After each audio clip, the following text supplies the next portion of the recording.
si les ruines, si les fondements arrivent à tomber, que fera le... Les fondements, c'est la parole de Dieu. La parole de Dieu ne peut pas s'ébranler. Non, j'ai entendu ça dans les échanges qu'on a eus. On peut le retrouver? 2 Timothée 2,19, le début, Shalom? Juste le début. Pourtant, les solides fondations que Dieu a posées. Comment sont les fondations? Solides. Vous voyez pourquoi j'appelle fondement et fondation? Parce que c'est les mêmes choses. Hein? D'accord?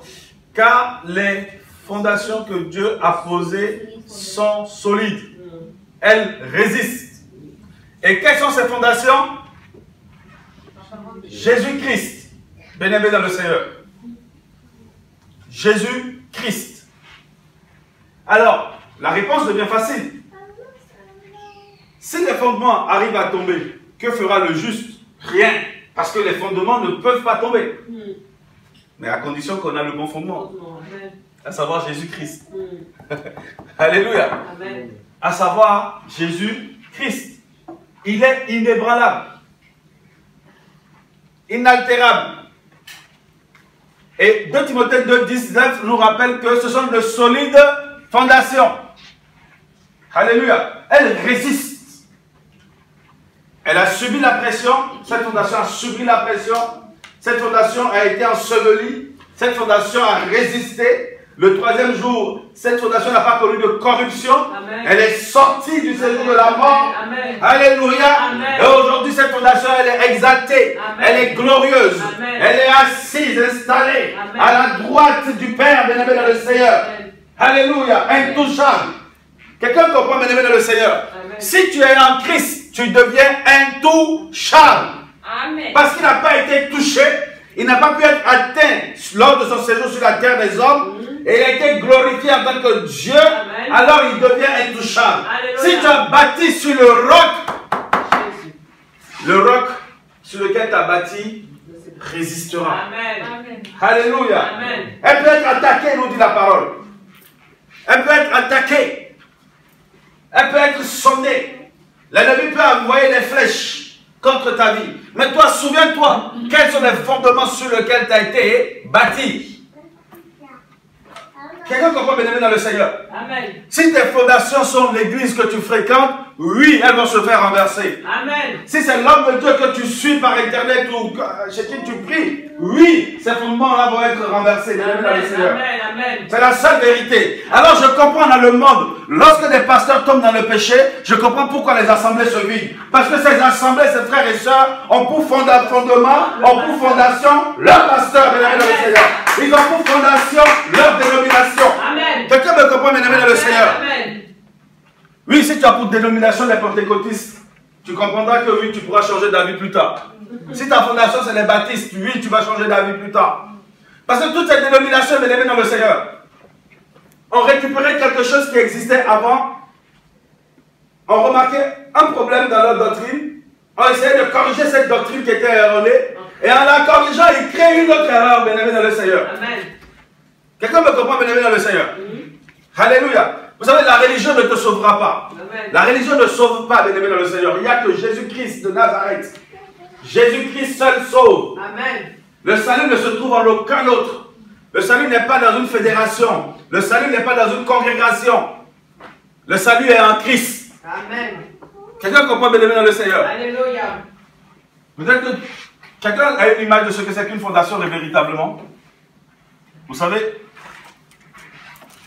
si forcément vous êtes habitué à la parole de Dieu, vous devez comprendre que la fondation, c'est un terme qui tient à Jésus. Pourquoi? Parce que dans la nature, où est-ce qu'on retrouve les fondations? Qui peut m'aider? Sur les maisons. Quelqu'un a déjà fait un job d'été en étant manœuvre ou pas dans les bâtiments? Non? Quelqu'un a vu? Ok, quelqu'un a vu construire? Ok. Alors les fondations sont où? Au premier étage? En dessous. D'accord? Alors, quel est le rôle de ces fondations? C'est ça qui tient D'accord, on est d'accord. Si ta fondation ne peut pas tenir la maison, si c'est pas prévu à la base, vous savez, cet hôtel peut être rentable. D'accord? Il peut avoir de beaux projets, une belle demande. Le réflexe serait d'augmenter le niveau. On est d'accord ou pas? S'ils sont à 5 niveaux, ils vont se dire si on rajoutait un 6e niveau, un 7e niveau, on aura plus de chambres d'hôtel, on aura plus de salles de conférence, et les secrétaires qui veulent des salles de conférence, on pourra les satisfaire, et les gens qui font des voyages, qui veulent dormir et tout, blablabla, ils pourront venir encore augmenter notre chiffre d'affaires. Qu'est-ce qu'on va faire? On va élever les murs. Mais dans la vraie vie, ça ne se passe pas comme ça. Parce que si ta maison, à la base, l'architecte a prévu que, que ce soit sur 3 étages, lorsqu'il va demander aux maçons de creuser, ils vont faire une fondation qui peut tenir et supporter 3 étages. Si par gain d'argent, tu veux ramener ça à 5 étages, elle ne va pas résister, elle va finir par s'écrouler parce que ça sera lourd. D'accord? Les fondations ne pourront pas résister. On est d'accord ou pas? Et comme ça se passe dans une maison. Ok? Alors, je sais pas, imaginons un instant que vous parcourez, je sais pas, le sud de la France, ou je sais pas où, moi, allez, vous partez en voyage, ou vous prenez l'hélico, je sais pas moi. En tout cas, vous parcourez des terres, et vous retrouvez plein de fondations. Que des fondations. Que des fondations. Vous trouvez que des fondations. Qu'est-ce qui manque? Les maisons. Vous êtes d'accord avec elle ou pas? Tout le monde est d'accord? Alors, vous parcourez des terres, des territoires. Et là-bas, vous trouvez que des fondations. Il y a un problème ou pas? Tu es d'accord avec moi? Il y a un problème. La première question qu'on se pose, c'est qu'a-t-il fait? C'est qui l'architecte de cette ville?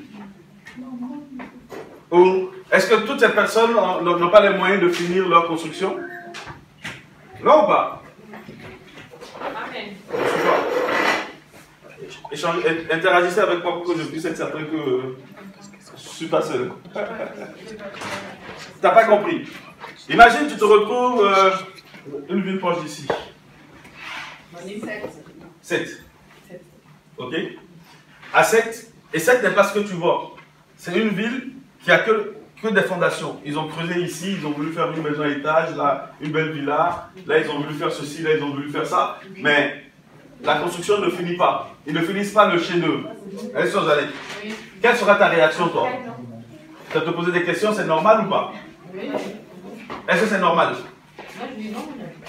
Il y a quelque chose qui ne va pas. Après, on peut essayer de trouver ce qui ne va pas. Hein. C'est peut-être un manque de sous. Ou... Voilà. En tout cas, mais il y a un problème. Toute une ville où il n'y a que des fondations, il y a un problème. Mais alors, si on parle de ce constat, qu'est-ce qu'on peut dire? Est-ce que vous serez d'accord avec moi si je dis qu'à chaque fois qu'il y a une fondation, il doit y avoir une bâtisse? Oui. Ben oui, normalement. Normalement, oui. En tout cas, personnellement, je n'en ai pas vu encore. Hein. Quand il n'y a pas de bâtisse, c'est que c'est un chantier. Et le propriétaire se donne quelques mois pour finir sa maison. Mais il ne se plaît pas à faire des fondations sur telle parcelle et puis aller sur sa parcelle qu'il a à Marseillan faire une fondation. Non, quand il commence une œuvre, il veut l'achever. Non? Amen. On est d'accord, hein? Amen. Ah, si on est d'accord. Oui. On peut donc dire qu'à chaque fondation doit correspondre une bâtisse ou une construction. Ça a du sens ce que je dis ou pas? Amen. Ça a du sens? Donc, une maison a besoin de fondation.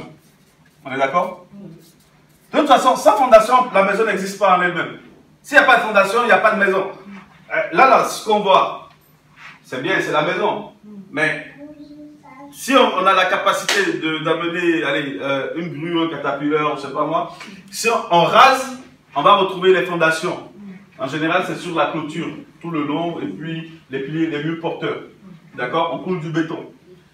Donc, je dis, tu ne peux pas avoir une maison sans fondation, et forcément, sans fondation, ou après une fondation, il faut absolument une maison. D'accord? La fondation, si la fondation est là, sans une maison, elle n'a pas de sens. Elle n'a pas de raison d'être, d'exister. D'accord avec moi? S'il y a une fondation qui existe, mais qu'il n'y a pas de maison, on a envie de dire, remettons du sable et puis passons à autre chose sur ce terrain. Non? Ça sera plus rentable. Hein? Ça n'a pas de sens. Une fondation, il n'y a pas de maison. On est d'accord ou pas? D'accord? Une fondation où il n'y a pas de maison. Est-ce que vous êtes d'accord avec moi pour dire que c'est une ruine? Ah oui, oui. Certain pour tout le monde? Une fondation, il n'y a pas de maison, c'est une ruine. On va l'appeler un ruiné. On est d'accord ou pas?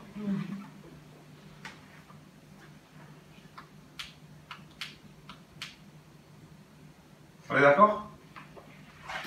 Oui, parce que le rôle de la fondation, c'est porter la maison. Porter une maison. Voilà, c'est le rôle de la fondation. Elle est justifiée que quand il y a une maison là-dessus. Elle a du sens que quand il y a une maison là-dessus. Personne n'a des terres et s'amuse à faire des fondations et s'arrêter juste au niveau fondation, aller sur une autre terre faire des fondations, on dit c'est un insensé. Il y a quelque chose qui tourne pas rond dans sa tête. De toute façon, après, il y a des mauvaises herbes qui poussent dans la fondation. Oui, c'est le ruine. D'accord? Donc c'est une ruine. On est d'accord? Alors, maintenant reprenons la question. Ah, Somme 11, verset 3, qui ne le connaît pas cœur du coup? Quand les fondements sont renversés, il fera le juste. Ok, quand les fondements sont renversés, que fera Le juge. Alors, premier principe. En Christ, effectivement, les fondations ne peuvent pas être renversées. Ça va de soi. Pourquoi? Parce que qui est la fondation? Jésus. Jésus-Christ. Peut-être qu'on reviendra là-dessus. D'accord? Donc c'est impossible. C'est pas possible que cette question puisse exister. Mais malheureusement, dans nos vies, on voit que la question existe. J'ai envie de dire qu'elle surexiste. Il faudrait qu'avoir notre comportement en face des défis que Satan nous demande de relever. Et là, si je vous prends l'exemple de la maison, je vais vous faire comprendre que, attention, des fois vous êtes des fondations sans bâtisse. Et que monsieur ou pas? Est-ce que vous avez vu des chrétiens qui n'ont pas de maison? Ils ont la fondation, mais il n'y a pas de bâtisse là-dessus. D'accord? Alors, donc si on repose la question dans ce sens, les chrétiens qui ont la fondation en eux, ok? Ils ont la fondation, Jésus-Christ en eux, mais il n'y a pas de bâtisse, il n'y a pas de maison là-dessus. Il y a un problème. Donc cette fondation est amenée à ruiner. Alors que fera ce juste en ce moment-là? Alors, 1 Corinthiens 3, vous allez voir que je veux que vous compreniez ce que je suis en train de dire. 1 Corinthiens 3, à partir du verset 10. Selon la grâce de Dieu qui m'a été donnée, j'ai posé le fondement comme un sage architecte et un autre bâtit dessus. Mais que chacun prenne garde à la manière dont il bâtit dessus. Car personne ne peut poser un autre fondement que celui qui a été posé, savoir Jésus-Christ. Or, si quelqu'un bâtit sur ce fondement avec de l'or, de l'argent, des pierres précieuses, du bois, du foin, du chaume, l'œuvre de chacun sera manifestée. Car le jour la fera connaître, parce qu'elle se révélera dans le feu, et le feu l'éprouvera, ce qu'est l'œuvre de chacun. Si l'œuvre bâtie par quelqu'un sur le fondement subsiste, il recevra une récompense.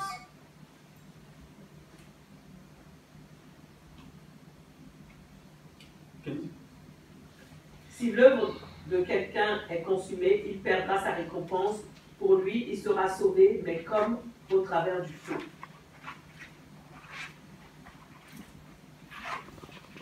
Une fondation sans construction n'a pas de sens, mes amis. Une fondation sans construction n'a pas de... Tout architecte qui fait une fondation a pour mission de la bâtir. Alléluia. Est-ce qu'il y a des chrétiens au milieu de nous ce matin? Amen.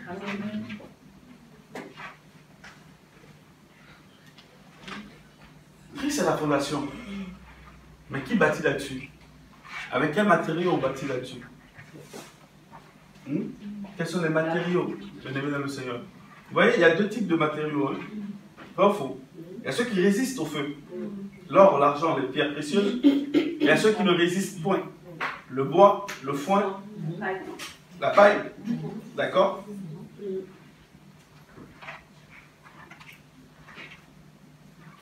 Vous comprenez davantage pourquoi je prenais l'exemple de la maison, de la fondation tout à l'heure? Parce que nous sommes au cœur de l'évangile, bien aimé dans le Seigneur. C'est l'évangile que nous avons reçu, c'est l'évangile que nous sommes censés apporter dans la vie des uns et des autres.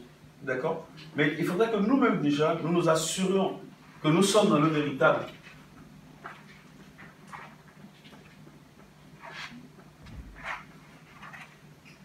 On peut être gentil, ne pas vouloir frustrer qui que ce soit parmi nous ici, dire que tout le monde a la fondation Jésus-Christ. Mais avec quel matériau? Peut-être tu bâtis, ou avec quel matériau on t'a bâti? Ici, les matériaux, en réalité, ici, là, c'est un exemple. Il va prendre un exemple du concret, de la vie de tous les jours, pour nous emmener dans le spirituel. D'accord? Donc, on se rend compte que si ta maison, effectivement, est faite de paille, forcément, à l'épreuve du feu, elle ne va pas résister. Nous sommes d'accord ou pas, mes amis? Si elle est faite en terre battue, elle va résister plus que la paille, mais elle va moins résister que quand elle sera faite en béton. On est d'accord? Il y aura, donc lui va dire chacun va prendre selon la récompense selon son œuvre.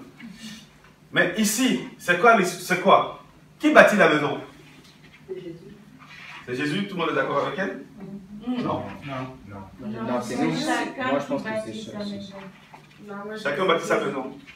Alors, vous connaissez le passage qui dit celui qui bâtit sa maison l'a bâti en. Sans Christ, ça bâtit en vain. D'accord?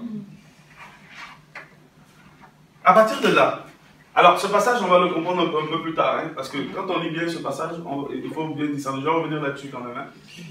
Qui bâtit la maison? Le bâtisseur, c'est Dieu lui-même. D'accord? C'est Dieu lui-même. Hein. Alors, mais par contre, quand on commence à lire ce passage, qu'est-ce qu'on comprend? On comprend que Dieu s'adresse maintenant à tous ceux-là qui déposent l'évangile dans la vie des uns et des autres. Ceux qui partent en évangélisation, ceux qui sont appelés par les saints ministères.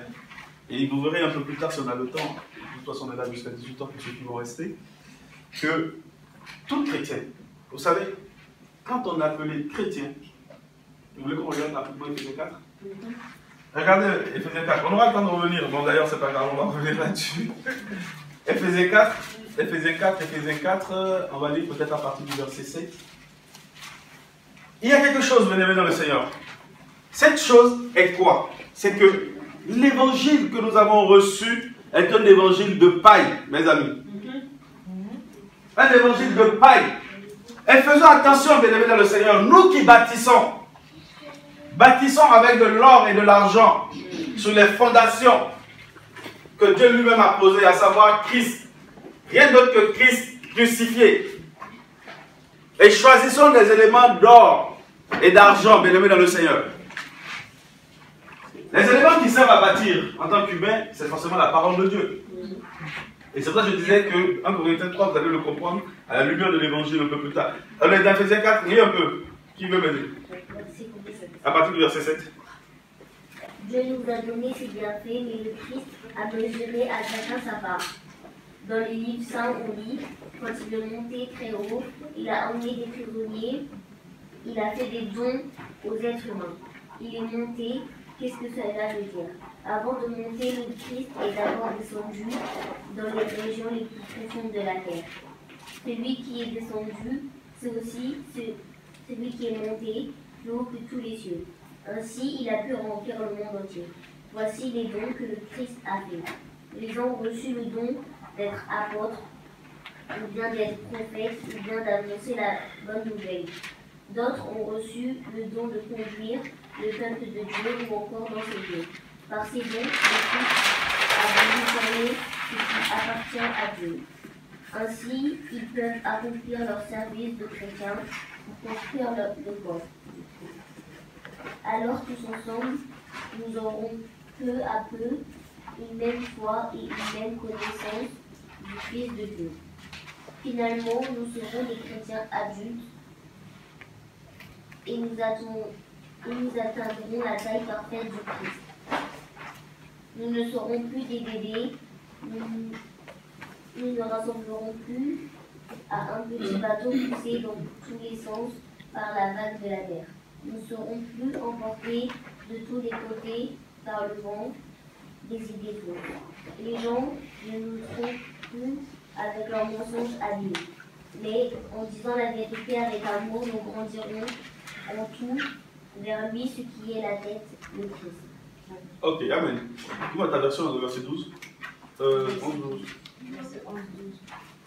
Lui-même a donné les uns pour être apôtres, les autres pour être prophètes, les autres pour être évangélistes, les autres pour être pasteurs et docteurs, pour travailler à la perfection des saints, pour l'œuvre du ministère, pour l'édification du corps de Christ.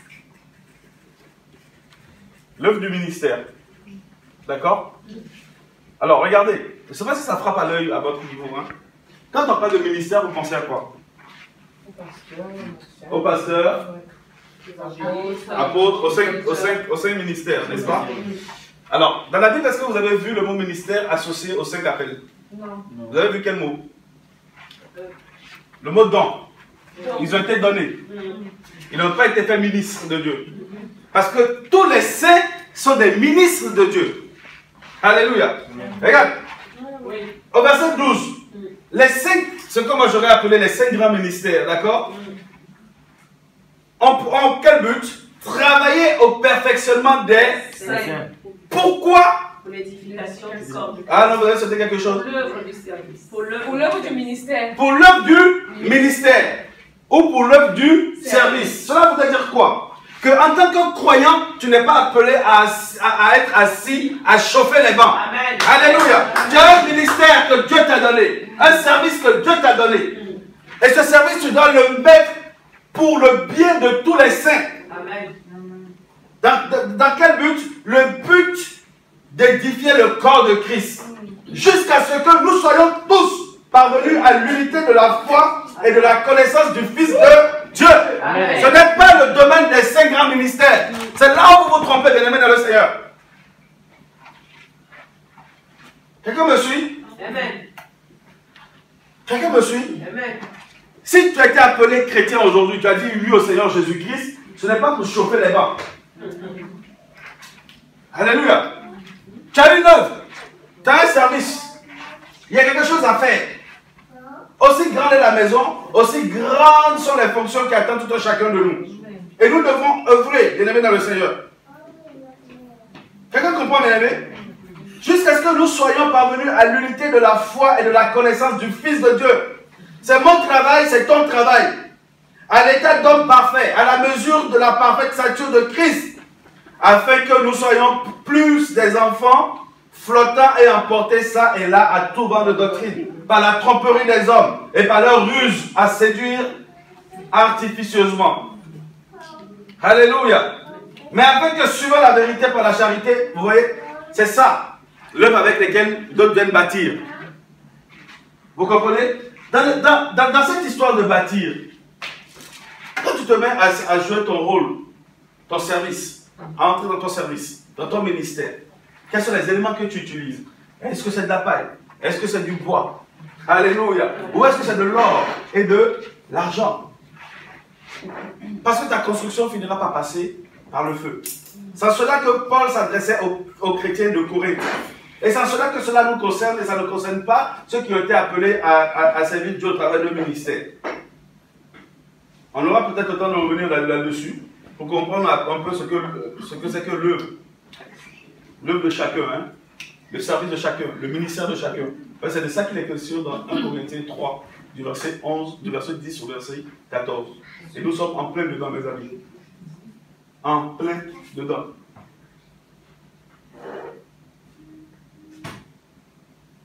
Vous êtes avec moi, mes amis? Amen. On revient sur l'œuvre, la bâtisse.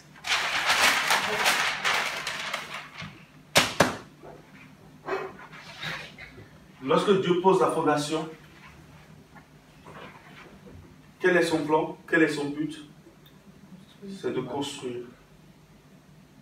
Alléluia. C'est de construire. Dieu veut ériger un temple. Alléluia. Vous voyez un peu? Ne savez-vous pas que vous êtes le temple de Dieu et que l'Esprit de Dieu habite en vous? Si quelqu'un détruit le temple de Dieu, Dieu le détruira car le temple de Dieu est saint. Et vous êtes ceux temple. Alléluia. Vous êtes le temple de Dieu. Ça bâtisse. Vous avez oublié, Dieu dit, je n'habite pas dans les maisons faites de mes hommes. Alléluia. Dieu a fait une fondation. Et si pour vous, lorsque l'architecte humain fait une fondation et qu'il ne la construit pas, c'est un insensé, et que vous dites que la fondation de Christ, de Dieu est en vous, sachez alors que Dieu s'apprête à construire quelque chose en vous. Amen. Alléluia. Amen. Dieu s'apprête à construire quelque chose en vous. Laissez Dieu construire. Ne vous mêlez pas de la construction. Laissez Dieu ériger son temple. Alléluia. Quelle est la nature du temple? C'est Christ. Un bon architecte, quand il construit sa maison, il veut que les fondations soient de même nature que la bâtisse. Ça a du bon sens, c'est pour ça qu'on va retrouver du béton. Dans les fondations, on retrouve du béton qui soutient la maison. Alléluia. J'ai juste envie que vous compreniez quelque chose ce matin. C'est que quels que soient les problèmes auxquels vous faites face, n'abandonnez pas la vision.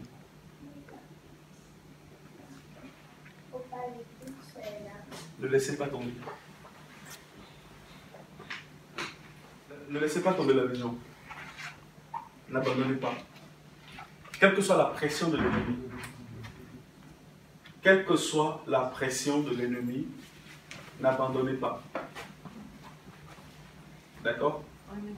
Dites-vous juste une chose, que si je suis en accord que Dieu est un grand architecte et qu'il est en train de bâtir, et c'est pour cela qu'il a mis des fondations, n'oubliez pas que lui-même va dire que la fondation c'est Christ, on est d'accord?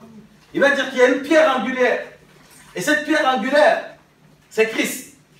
On est d'accord ou pas? Donc Dieu est en train de nous indiquer une chose. Je vous compare à une maison que je suis en train de bâtir. Laissez-moi faire. Ne vous focalisez pas sur ce qui se passe autour de vous. Focalisez-vous que sur moi. Ayez la bonne fondation au-dedans de vous. Si vous avez la bonne fondation au-dedans de vous, sachez que vous allez pouvoir résister. Vous allez pouvoir résister. Quelqu'un a dit un jour que l'onction attire l'adversité. Si Dieu nous parle de maison, c'est parce qu'il nous dit, il veut nous faire comprendre que nous sommes un temple. Alléluia. Nous sommes un temple. Dieu est en train de bâtir son temple. Parce qu'il ne peut pas habiter dans quelque chose qu'une main d'homme a construit. Il est en train de construire son temple. Et vous vous dites, mais pourquoi autant d'adversité? Pourquoi autant de complications? Bien-aimés dans le Seigneur. Mais j'ai juste envie de vous dire, c'est normal.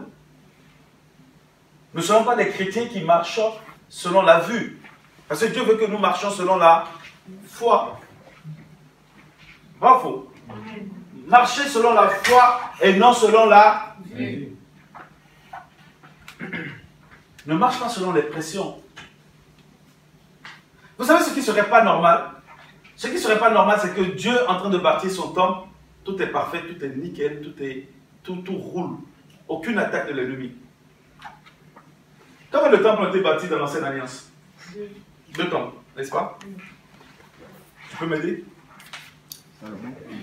Salomon, deuxième temple. Au temps de Néhémie, n'est-ce pas? Vous connaissez un peu l'histoire. L'histoire va parler de la truelle et de l'épée. Il y a eu des combats au moment où Néhémie bâtissait le temple. Le temple physique, hein? Je parle de l'ancienne alliance. Il y a eu des combats, il y a eu de l'adversité. Vrai ou faux? Quand David aussi a voulu, qu'est-ce qu'il a fait? Il a dû raser tous les ennemis. Il était à la guerre. Vous comprenez ce que je suis en train de dire? L'ancienne alliance est l'ombre des choses à venir. Vrai ou faux? Si ça a été vrai dans l'ancienne alliance, attendez-vous que ce soit vrai dans la nouvelle alliance. C'est comme ça que si Dieu est en train de faire de vous son temple, il y aura des oppositions qui vont se lever contre vous. Alléluia. Et si vous êtes habitué à Éphésiens 4, vous allez voir que c'est de là que l'apôtre va parler dans le livre d'Éphésiens. Il va parler de quoi déjà? Des autorités, des principautés, hein? des dominations qui se lèvent. Et il va parler de tout ça à un temps pour finir par s'arrêter à quoi? À Dieu est en train de construire son temple. Il fait les œuvres des apôtres, les uns des, pour le perfectionnement des saints. Et ça, et ci, et ça, et ci. Vous êtes au bon endroit. Vous êtes au bon endroit. Vous êtes en Christ. C'est normal qu'il y ait de l'adversité. Résistez. Tenez bon. Dieu veut juste que tu puisses être imprégné de lui. L'ennemi l'a violenté. L'ennemi a tout fait. Mais l'ennemi n'a pas pu le détruire. Et je vous dis qu'aujourd'hui, il siège. Il siège dans toute sa splendeur, dans toute sa gloire. Et il est en vous. Il ne vous atteindra pas. Quelqu'un me comprend? Il ne vous atteindra pas. Il peut que souffler sur le feu. Mettre la pression. Et lever la température de la fournaise ardente. Mais elle ne vous grillera pas. Parce que les fondations sont là.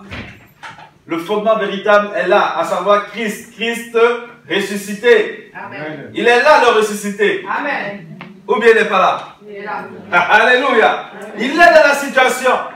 Quelqu'un a chanté, il est dans la barque. N'oublie pas cela, mon ami. Il est intouchable, inébranlable. Inébranlable. J'ai envie juste de te dire, ce sont des signes pour toi, de savoir que tu es dans la vérité, que tu es au bon endroit, que tu es dans la présence du Seigneur. Voilà pourquoi il s'acharne contre toi. Ne laisse pas l'ennemi dicter sa loi. Vous savez, quand les problèmes sont là, forcément, on ne voit pas Dieu. Hein?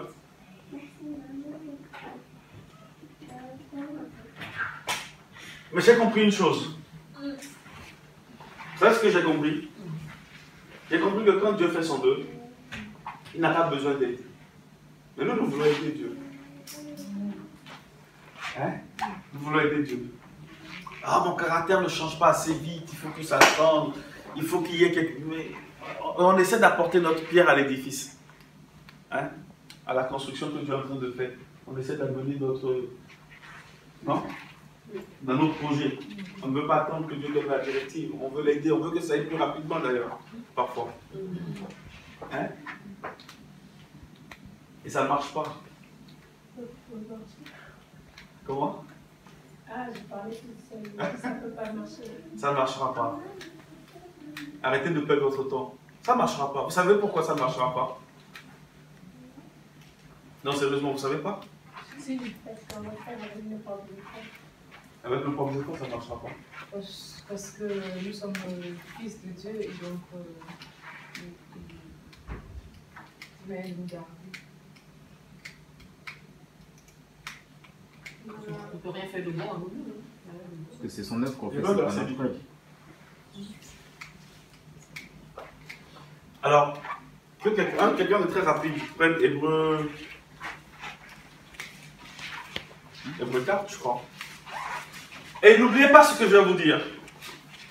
Les œuvres ont été achevées avant la fondation du monde. Quelqu'un comprend? Ça, Nathalie, les œuvres dans lesquelles Dieu t'appelle aujourd'hui à être participant, à être ministre de Dieu, à être au service de Dieu, Dieu a déjà fait son œuvre avant même la fondation du monde. Et ça, nous l'oublions. Nous pensons que c'est au présent que nous sommes en train de faire. Mais Dieu avait déjà établi toutes choses. Il avait déjà fait toutes choses. Même son fils a été immolé avant la fondation du monde. Amen. Alléluia. Amen. Ce qui s'est passé en l'an 2000 a été fait déjà avant la fondation du monde. Amen. Amen. Tu ne peux rien faire pour aider Dieu. L'œuvre est déjà achevée. Il veut juste que tu viennes prendre du repos en lui. Amen. Chacun comprend, mesdames et messieurs, le Seigneur? Oui. Voilà pourquoi ça ne marche pas. Reste tranquille. Laisse l'ennemi s'acharner. Oh Seigneur, aide-nous ce matin. Qui là? Hébreu. Nous avons cru, nous pouvons donc entrer dans le repos de Dieu. Dieu l'a dit, dans ma colère j'ai fait ce serment. Et ils n'entreront jamais dans le pays où je leur ai préparé le repos. Pourtant, Dieu a fini son travail depuis la création du monde. Amen. Mes amis, Dieu a fini son travail. Ça ne sert à rien. Dieu t'appelle à être évangéliste, Dieu t'appelle à être apôtre, Dieu t'appelle à être truc. T'as peur. Comme si l'œuvre à accomplir est tellement grandiose, comme si tu ne veux pas le décevoir, tu as peur. Mais en réalité, il t'appelle juste à venir participer à la réalisation de ce qui est déjà achevé. Le vendredi même est déjà achevé, mes amis. Venons tranquillement dans son repos, mes amis. Et nous allons porter du fruit. Le Saint-Esprit ne pourra jamais t'amener quelque part où il n'y a pas de fruit, mes amis. C'est pas possible. Il a dit à un apôtre dans le livre des Actes, n'aie pas peur, va dans cette ville, car j'ai mon peuple. Alléluia. Amen.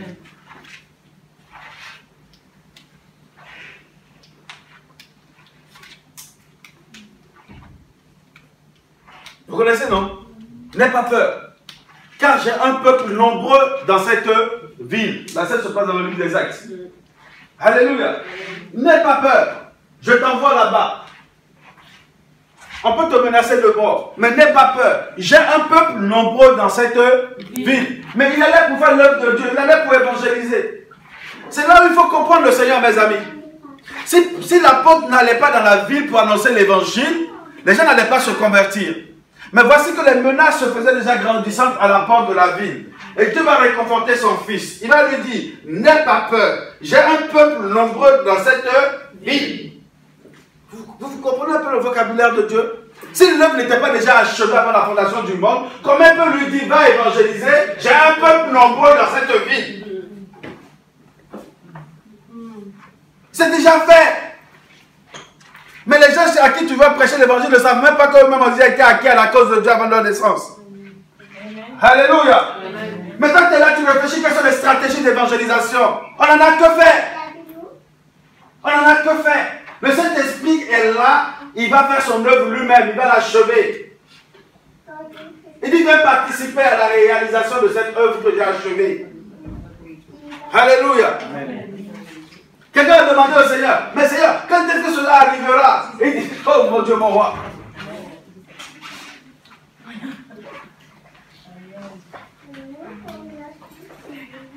Il dit, mais quand est-ce que tu arrives? Quand est-ce que? Il dit, avant même que tu ne fus, avant même que le monde fût. Alléluia. Avant même que tu ne naisses, avant même que le monde fût. Bien-aimé dans le Seigneur, il n'y a rien, tu ne crées rien, mon ami. Tu ne fais absolument rien. Tout a déjà été fait, tout a été accompli, tout est achevé. L'œuvre dans laquelle Dieu t'invite est déjà réalisée, mon frère. Quelqu'un me comprend ou pas ce matin? Ça ne sert à rien d'avoir peur, mes amis.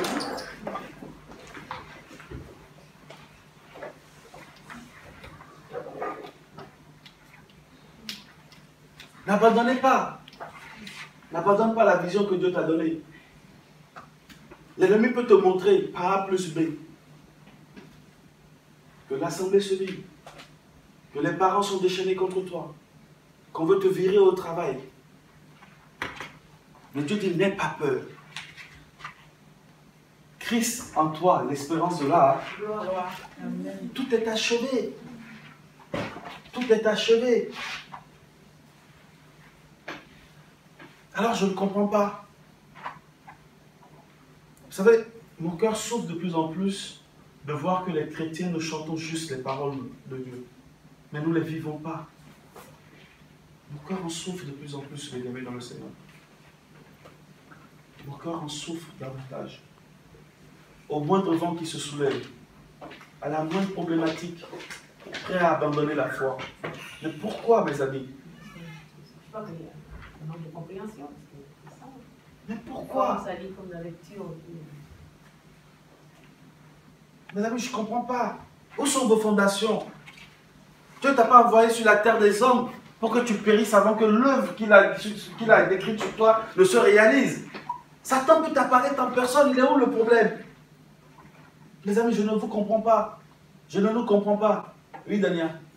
Non, ma question, c'est justement de savoir comment être sûr qu'on est bâti sur des vrais fondements dans la mesure où aujourd'hui on voit tellement de dénominations, on voit tellement de pasteurs, de prophètes qui pilulent sur Internet, qui pilulent partout, des prophéties qui disent même aux maris et aux femmes de divorcer parce que c'est pas leur femme, c'est pas leur mari. Des trucs, on comprend pas trop. Enfin, effectivement, dans la parole qu'on a lue tout à l'heure, il dit que comme ça on sera plus des enfants et on sera plus emportés à tout vent de doctrine.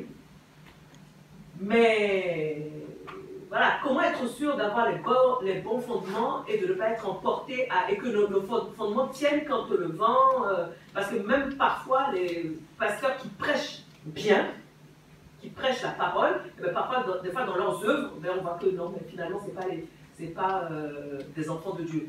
Donc comment faire? Voilà. Alors, si tu avais un moyen de vérifier ces assemblées où tu passais, ces fausses doctrines, avec quoi tu vérifierais cela? Avec la parole. D'accord. Mais c'est pas si évident que ça. Ça, je veux bien le croire, c'est pas si évident que ça. Oui. Mais déjà, en tant que chrétien, prenons nos responsabilités. Ouvrons la Bible. Comme qui a lu la parole de Dieu cette semaine? Honnêtement, sincèrement, qui a ouvert sa Bible? Waouh. Allez, gloire à Dieu. D'accord? Ceux-là qui ne l'ont pas ouvert, il faut que vous vous habituez à l'ouvrir. Vous savez, l'Église a fait des croyants, comment je veux dire, des croyants des réceptacles. D'accord? C'est des contenants. Eux, ils viennent, et le pasteur ou le prêtre les sermonne, ou donne, et vous prenez, vous partez. Vous savez, on avait pour habitude de se moquer des catholiques qui, eux, ils vont à l'église, ils n'ont pas la Bible déjà chez eux. Mais nous, on a quitté le mouvement catholique, on vient devenir chrétien, évangélique, protestant, allez, et puis bon, passer dans les dénominations. Mais on a nos Bibles, les Bibles sont remplies de poussière aussi. Les catholiques n'ont pas la Bible à la maison, mais nous, on a la Bible, mais elle est remplie de poussière. Pire maintenant, quand tu vas à l'assemblée, tu as le rétroprojecteur. Tu n'ouvres plus ta Bible, le rétroprojecteur t'affiche le verset biblique. Donc du coup, tu viens à la réunion de prière sans ta Bible, parce qu'on va te l'afficher de toute façon. Vous voyez comment le monde, avec le diable, avec ses tactiques, ses ruses, nous éloigne davantage de la parole de Dieu. Nous éloigne davantage de Christ, mes amis. La Bible dit que ce livre de la loi ne s'éloigne pas de toi. Médite-la jour et nuit. C'est alors que tu réussiras dans toutes tes entreprises.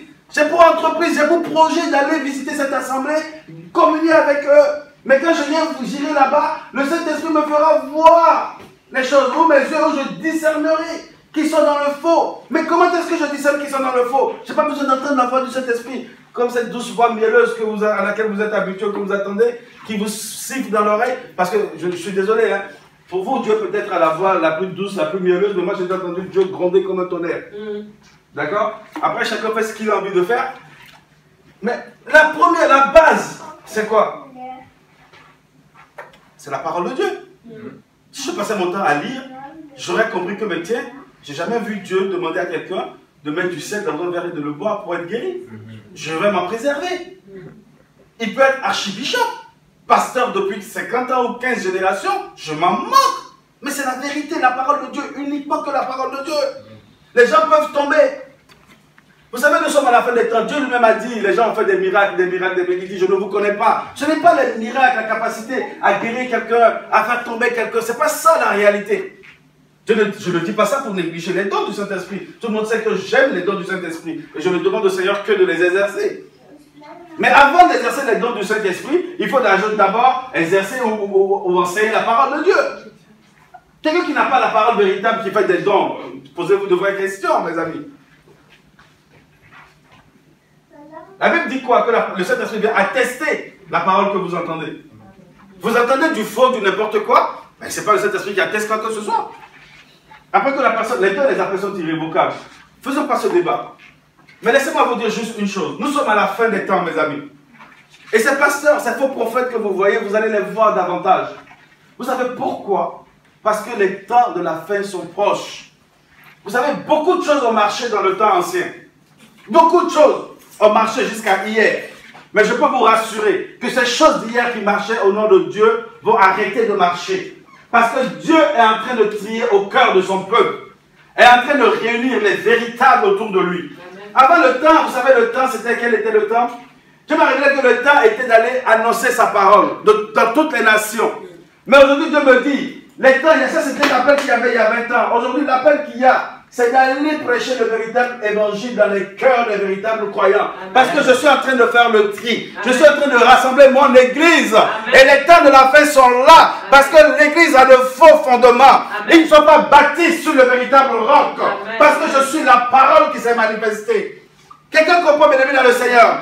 Et la Bible dit, dans ces temps de la fin, mes amis, dans ces temps de la fin, tout ce qui avait marché à mon nom ne marchera plus. Parce que je retourne aux fondamentaux. Je retourne aux fondations. Je retourne aux fondements. Je retourne aux fondements. À mon nom, vous avez associé l'huile à tout ce que vous voulez. Le sang, vous avez badigeonné comme vous le vouliez. Autrefois, ça marchait. Mais maintenant, ça ne marchera plus. Parce que je ne veux plus résister dans ce qui est temporel. Alléluia. Je suis l'éternel. Je suis céleste. Amen. Je ne suis pas terrestre. Alléluia. Alors retournez au fondement de la parole. Les temps de la fin sont là. Et je m'apprête à faire le tri. Détournez-vous du temporel. Détournez-vous de la terre. Allez vers le céleste. Allez vers le céleste. Oui, de plus en plus, vous découvrirez les faux pasteurs. De plus en plus, vous découvrirez les abominations qu'il y a dans les églises, dans les assemblées. Parce que les temps de la fin sont là. Parce que Dieu ne s'associe plus aux choses des hommes, mes amis. Amen, amen. Dieu ne veut plus s'associer aux choses terrestres. Il veut s'associer uniquement qu'aux choses célestes, mes amis. Il dit, je laisse le temporel pour l'éternel. Je me détourne du temporel pour l'éternel. Alors oui, pour ceux-là qui ne sont pas fondés sur le véritable, lorsqu'ils verront Dieu se détourner, des choses sur lesquelles son nom était associé auparavant vont perdre la foi. Mais j'ai envie de dire, c'est dommage pour eux. Parce qu'il n'y aura que ça. Les jours à venir, vous ne verrez que ça. Que ça. Ce qui marchait autrefois au nom de Dieu ne marchera plus. Parce que le véritable veut se faire connaître au milieu de son peuple. Il veut se révéler au cœur, dans le cœur de son peuple, mes amis. Les choses anciennes qui marchaient au nom de Dieu, vous les verrez. Plus rien ne marchera. Parce qu'il ne veut plus associer son nom. Plus du tout associer son nom. Plus du tout. Vous savez, vous posez de bonnes questions. Il faut juste prendre un Corinthien. Vous savez, quand on lit un Corinthien 3, vous savez quel était... Si vous voulez voir l'église aujourd'hui, il faut le voir un Corinthien. Vous savez, l'église aujourd'hui n'aura pas de problème, ou n'aura pas un plus grand problème que l'église de Corinthe. Je peux répondre? L'église d'aujourd'hui, ou nos assemblées d'aujourd'hui, ou vos assemblées d'aujourd'hui ne seront jamais à la hauteur de l'église de Corinthe. Parce que les problèmes que vous remarquez dans vos assemblées, dans vos lieux de réunion, ne sont que des petits problèmes qui ont existé à l'église de Corinthe. Alléluia. Alors c'est une bonne question. Les gens se sont plaints à Paul. Ceux qui sont un peu habitués à la parole de Dieu. Un problème de l'église de Corinthe? L'adultère? L'inceste? Aidez-moi. Publicité. Vous voyez, il a commencé par là, 1 Corinthiens 1. La sagesse. La sagesse des hommes est entrée dans l'église. Alléluia. La sagesse. Et aujourd'hui, cette sagesse, vous savez, n'est pas qu'à Corinthe, elle est dans nos assemblées. On veut te pousser à démontrer par A plus B le comment du pourquoi de l'évangile. Mais l'évangile ne se démontre pas. L'évangile ne se prouve pas. L'évangile se saisit par la révélation, mes amis. Amen, amen. Paul va mettre en garde, il va dire, mais oui, même si vous êtes dans une ville grecque, même si vous avez l'agora et que vous passez de philosophie en philosophie, mais permettez-moi de ne pas rentrer dans votre jeu. Je ne peux pas expliquer l'évangile. J'annonce l'évangile. L'évangile se saisit, mes amis. Paul va dire, mais sortez la sagesse du monde de l'église. Et paf après, Paul va continuer. Deuxième problème qu'il va rencontrer dans cette même assemblée. Aidez-moi, prenez un Corinthiens 3 puis regardez, mes amis. Hein? Les causes de division. Moi je suis de Paul. Non, moi je suis de... Aidez-moi, Apollos. Et comme si ça ne suffisait pas, moi je suis de... De Jésus, de Christ. Abomination, mes amis. Et souvent j'en rigole, même quand au milieu de nous j'entends, nous sommes des chrétiens, nous sommes que des disciples de quoi? Mais on ramène Christ à un niveau d'homme. Christ n'est pas un parti politique, mes amis. Mais arrêtez. Christ n'est pas un parti politique. Ce n'est pas une association culturelle, Jésus-Christ. Moi je suis de Christ. Mais vous l'avez vu ça où, mes amis? Je suis de Christ. Oh non, quand le frère ta femme prêche, c'est mieux, on comprend plus. Mais quand le frère nanana, mais mais vous l'avez trouvé où, mes amis? Vous savez ce que Paul dit, vous êtes des êtres charnels. Vous êtes des êtres psychiques.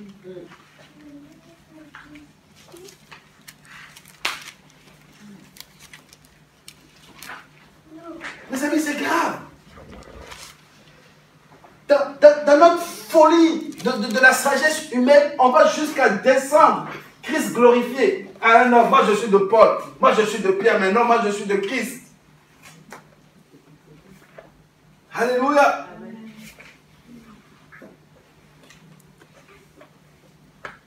Que le Seigneur nous aide, mes amis. Que le Seigneur nous aide. Il continue. Mais lisez en Corinthiens, mes amis. L'homme animal et l'homme spirituel.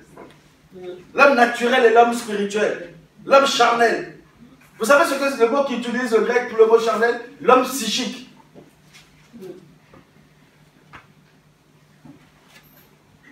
Non, Seigneur, aide-nous. Des chrétiens qui veulent marcher par sympathie, par antipathie. Mais vous êtes des charnels. Le fondement, c'est pas Christ, ou en tout cas, la bâtisse, c'est pas Christ.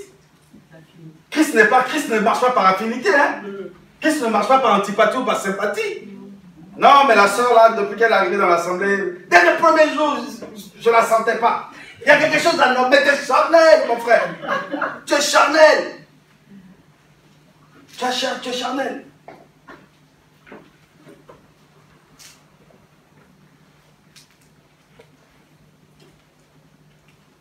Non, que Dieu nous aide. Et vous voulez continuer? À un moment, Paul, je ne sais même plus où c'est exactement. À un moment, Paul il va dire, mais j'ai même entendu dire qu'il y a la fornication dans l'église de Dieu. Mais aujourd'hui, on est à l'aise avec dans nos assemblées. Il sort avec la fille de la chorale. Pasteur, frères et sœurs, tout le monde confondu, on ne sait plus qui est qui. Et ça, c'est dans l'église de Dieu. Et on se vante, il y a l'onction, il y a la gloire de Dieu dans mon assemblée, il n'y a rien. Que de la chair. Vous savez, toutes vos plaintes là ne datent pas d'aujourd'hui. Allez regarder l'église de Corinthe. Je vous dis la même église.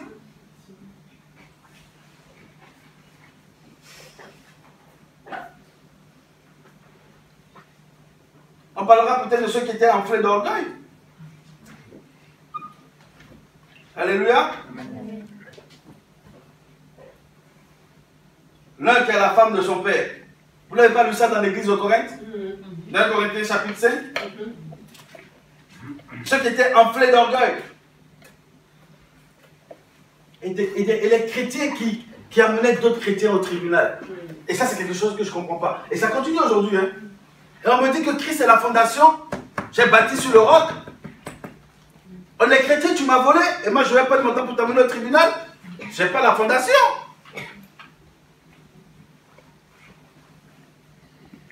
Mais vous êtes étonnés, mais comprenez, mes amis. Il n'y a rien de... C'est-à-dire, vous dites que Christ est tout. Le Seigneur des Seigneurs, le Roi des Rois, l'Éternel qui pourvoit tous vos besoins, selon sa richesse, sa gloire. Tu es spolié, et la première réaction, monsieur le juge, il est chrétien comme moi-même a volé. Quel chrétien vous allez, de quel chrétien vous parlez? De quel Christ vous parlez au juge païen? De quel Christ vous parlez au juge païen?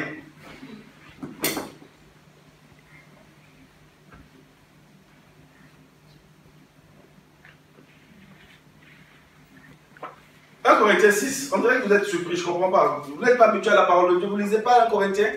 Vous ne l'avez pas lu? 1 Corinthiens 6, regardez un peu. Je n'invente rien. Je n'invente rien, mes amis.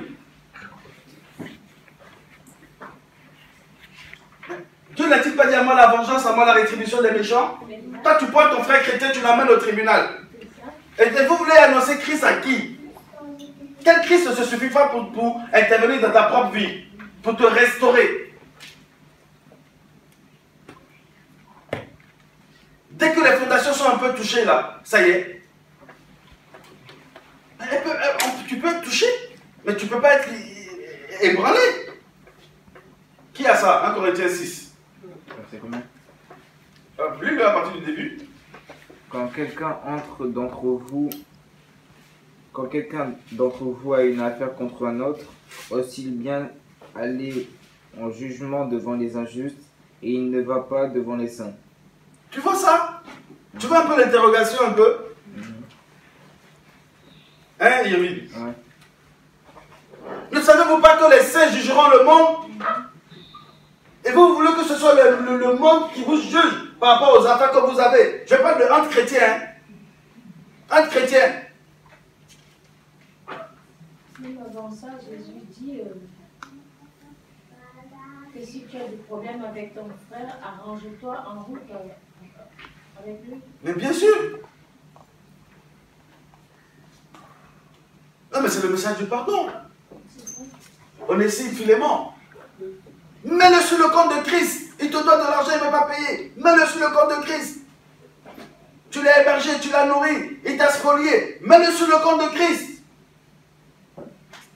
Non, c'est un faux frère. Qu'est-ce que t'en sais? Demain, peut-être qu'il sera touché par l'évangile, il sera même mieux frère que toi. Alléluia. Amen. Mets-le sur le compte de Christ, mon ami.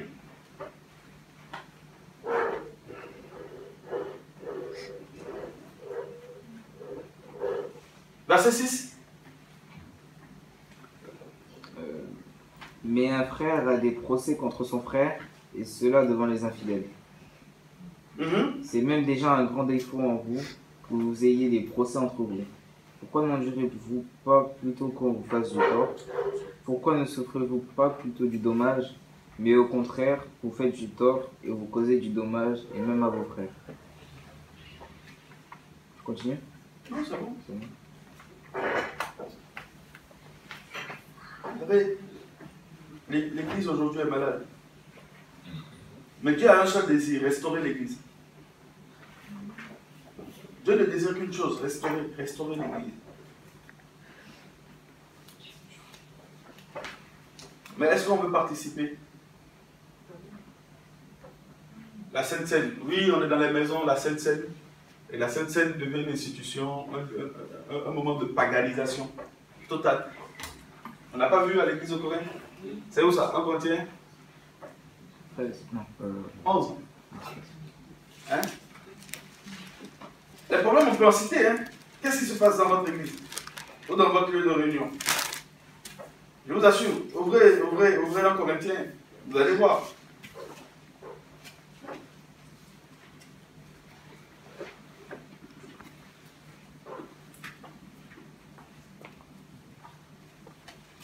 Alors, la question c'était qu'allons-nous faire? C'est ça? Face à tous ces problèmes qu'il y a chez nous, chez les autres. Vous savez, Paul avait ce problème ou pas? Imaginez un peu Paul devant cette lettre qu'il a reçue. Toutes ces plaintes qu'il a reçues des frères. Il se passe ici dans notre assemblée à Corinthe. Il se passe ici dans notre assemblée à Corinthe. Des divisions, l'inceste, des mariages, des ceci, la fornication, et ça, et ci. D'autres qui se réclament de toi, d'autres qui se réclament de l'autre. Et même pire encore de Christ, on ne se comprend plus. Vous savez, forcément, à un moment donné, il devait se dire, mais les fondations sont en train d'être ébranlées. Vrai ou faux? Quelle ruine, quel désastre. Et quelle a été la réponse de Pierre? Pardon, de Paul, merci. Je n'ai rien d'autre eu à dire au milieu de vous que Christ cru, à savoir Christ crucifié. Amen. Alléluia. Amen. C'est la seule réponse, mes amis, à tous ces mots.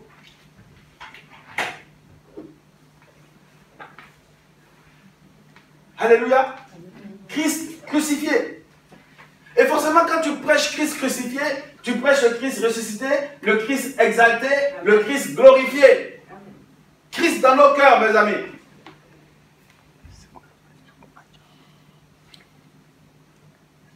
Mes amis, Christ. S'il se passe tous ces problèmes, c'est parce que Christ n'est pas dans nos cœurs. Il y a autre chose.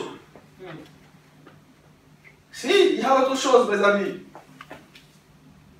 Il y a autre chose.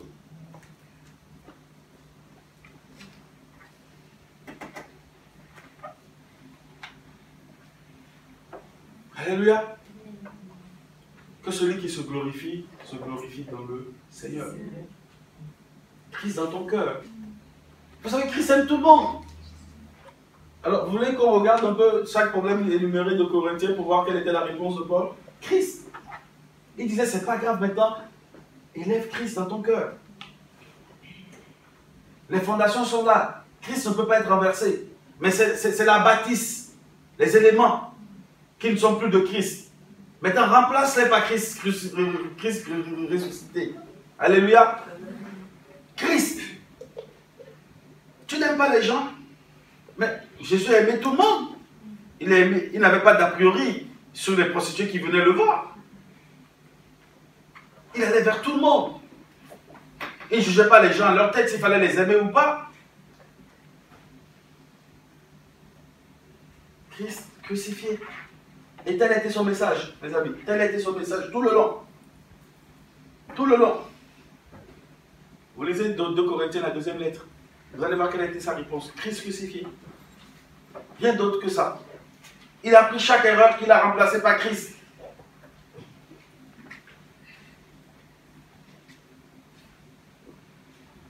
Christ, la racine. Christ, le cep. Christ, le sarment. Et forcément Christ, le fruit. Alléluia. On est là. Et je dis, une fondation est justifiée que s'il y a une maison. On a dit la fondation c'est Jésus. Il faut que. Et il s'apprête à faire quoi?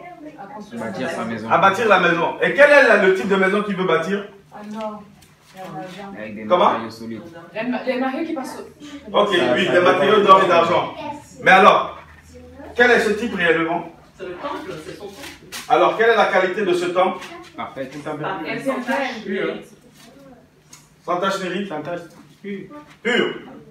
On est dans Éphésiens 4 que nous avons lu tout à l'heure. Les hommes qui parviennent à la connaissance véritable du Fils de Dieu. Parce qu'il y a beaucoup de chrétiens qui disent on ne peut pas le connaître. J'en ai connu. On ne peut pas connaître Dieu. Dieu est tellement grand qu'on ne peut pas le connaître. Mais c'est pas ce que ma Bible me dit. Qui parviennent à la stature parfaite. D'accord? Soit à l'image de Christ. Donc la maison est Christ lui-même. Alléluia. Vous savez, ça me rappelle une parole. La Bible dit de Jésus qu'il est la parfaite représentation du Père, c'est ça, hein? L'empreinte, l'image, n'est-ce pas? Voilà. Et aujourd'hui, qu'est-ce qu'on voit? Christ est le Père, non? Là, je ne veux pas m'écarter. Alléluia. La maison. Les matériaux de la fondation sont identiques à la maison. Christ est la racine, Christ est le cep, Christ est le sarment, Christ est le fruit. Alléluia. Amen. D'accord? Donc, la maison. Christ lui-même veut se bâtir en toi. Il veut s'imprégner au-dedans de toi. Alléluia. Sœur, je prends ta question. Parce que ma question, c'est par rapport à l'apôtre Paul. Parce que l'apôtre Paul, dans tous les problèmes de l'église de Corinthe, il a souvent dit Christ ressuscité. Non, Christ crucifié. Et moi, je me suis quand même posé la question comment l'apôtre Paul, il dit Christ crucifié et il ne continue pas après. Et donc, je dis ce que j'ai pensé, après tu me dis, juste pour savoir si c'est ça.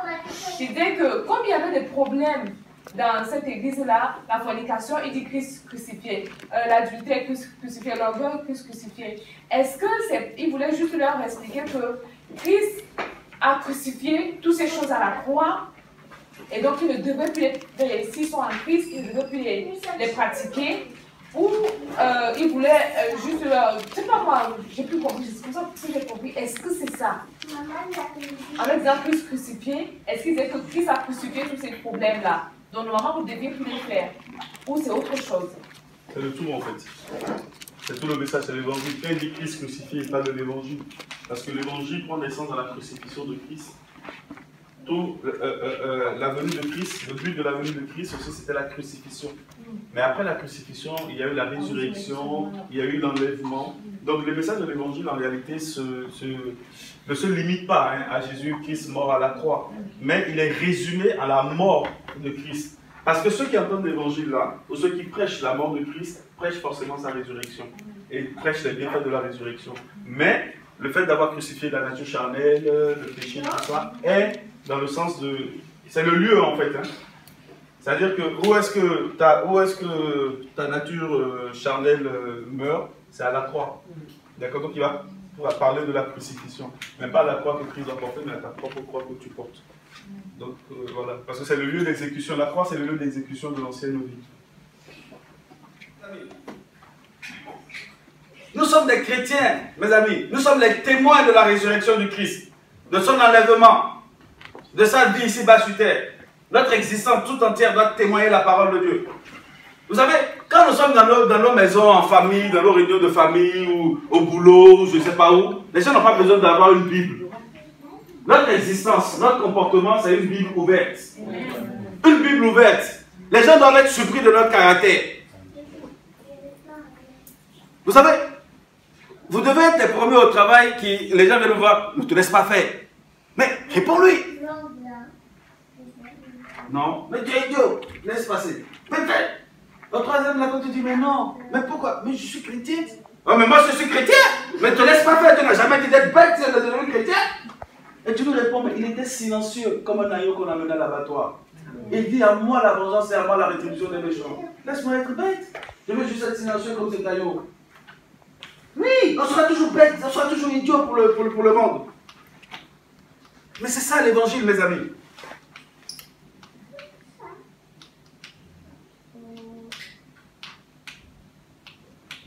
C'est pas dur, hein. C'est simple, c'est juste un principe. Vous savez, j'ai toujours mieux aimé que Dieu me venge plutôt que me venger. Vous savez, si vous avez eu du temps à vivre, vous allez vous rendre compte que quand tu arrives à te venger, ça, tu as une satisfaction éphémère. C'est sur un temps. Sur un temps.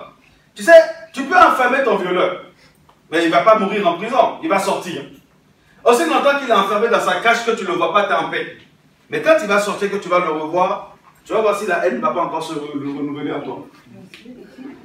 Hein? C'est des blablabla, mes amis.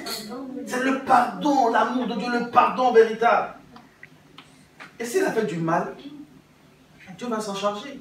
Et puis je ne comprends pas ces chrétiens à qui j'ai affaire. Comment tu es chrétien, tu as peur qu'on te viole, qu'on te tue? Je ne comprends pas. Il est où Christ? Celui qui a dit je ne dors ni ne sommeille. Mais je ne comprends pas. Comment on peut être chrétien et puis on vit dans la peur? Je ne comprends pas. On a dit, les fondations sont intouchables, inébranlables. Il va se cacher, vouloir t'attaquer. Il va attiser le feu, mais il ne va pas l'ébranler, mes amis. Il ne pourra pas. Qui est là? Viens, viens. Touche l'eau. T'as touché quoi là? Elle a touché quoi? Comment tu t'appelles? Louis Christian. Touche l'eau. T'as touché quoi là? Touche l'eau. Tu veux toucher l'eau?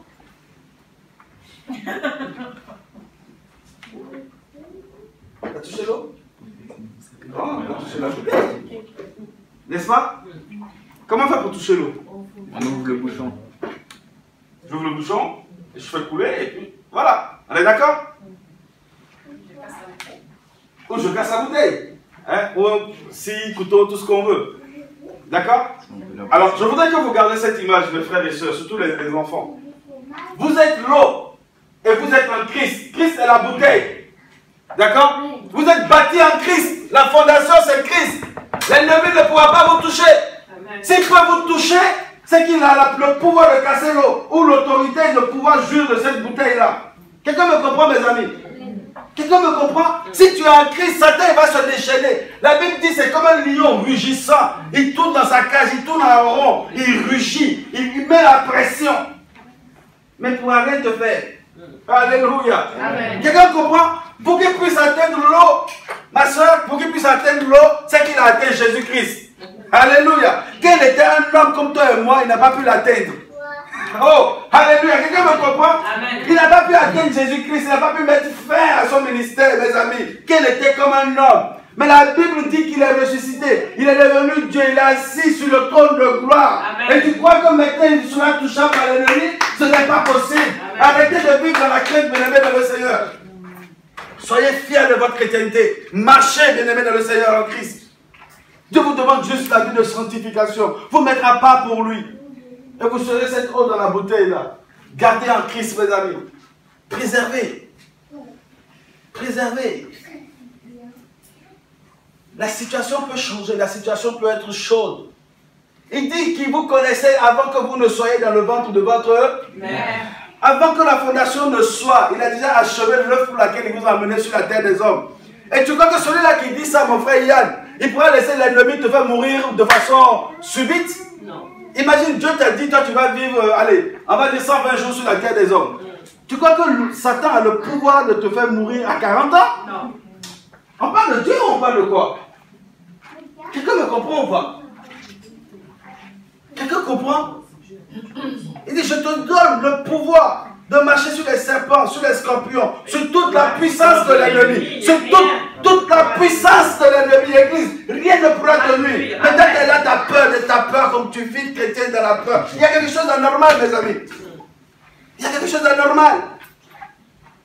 Oui, la maladie viendra. Lève-toi, prends autorité en Christ. Amen. Alléluia. Même les démons, lève-toi, chasse-les au nom de Jésus. Mais là, on a peur. C'est pas possible. Non, je vois que tu vas mourir le 31 décembre avant que tu finiras pas décembre. Tais-toi, menteur. Comment je vais mourir avant le 31 décembre? Alléluia. On ne peut pas vivre dans la peur en Christ, c'est pas normal. Ou bien, frère, ta femme. Christ en moi, l'espérance de la gloire. C'est pas possible. Arrêtez d'avoir peur, là, mes amis. Levons-nous, bougeons pour Christ, vivons pour Christ. C'est impossible. Il n'y a pas ce sorcier qui peut t'atteindre. Ni dans la famille du père, ni dans la famille de la mère. Quel magicien? Quel pouvoir? Allez le chercher, mes amis. On va lui présenter Jésus-Christ. Alléluia. Vous avez Christ sur la terre des hommes, ils ont dit, bon, on va finir avec lui, on va le tuer, on va le crucifier. Satan était heureux de crucifier le maître. Vous savez ça? Il était heureux de finir avec lui. Mais, hein? Il pensait qu'il avait gagné, mais il ne savait pas. Quand Jésus est descendu lui-même, dans le séjour des morts, vous savez pourquoi il est descendu? Pour que les fondations aient une base profonde et solide contre Satan, contre le péché. Vous savez, une maison qui est bien enracinée en profondeur, le vent ne pourra pas les amener. Une maison qui est enracinée en profondeur, elle est appelée les tempêtes. Elle vient secouer cette maison. Nous allons voir, mes amis. La Bible dit que Jésus est descendu dans le séjour de la mort. Il n'est pas descendu dans les lieux inférieurs, mais dans le séjour de la mort. Pour que même le pouvoir du péché ne te prenne pas. Même pour que la mort ne t'ébranle pas. Pour que tu aies la victoire sur le péché, la victoire sur la maladie. Et tu me parles de quoi, mes amis? On parle de quoi? On parle de Jésus ou on parle pas de Jésus? La Bible dit qu'il est descendu, mes amis. Tu sais, quand il est descendu, les démons l'ont vu venir. Dès qu'ils l'ont vu, ils ont dit, Satan, celui que tu as amené là, il ne peut pas rester.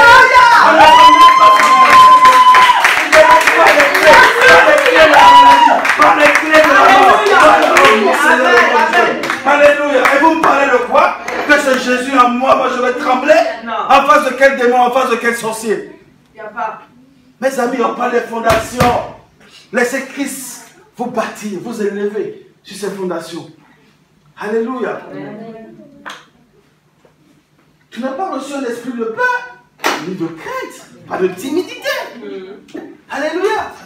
Levez-vous, avançons. Avançons. Avançons. Oh.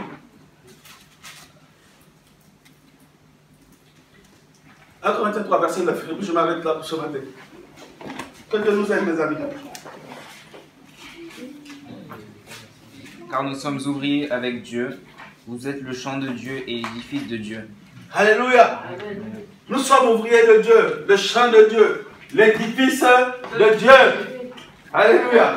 Si Dieu lui-même bâtit, personne ne peut détruire. Amen. Alléluia. Amen. Alléluia. Amen. Levons-nous, on va glorifier Dieu. On va s'arrêter, bien aimé dans le Seigneur. Que Dieu soit loué.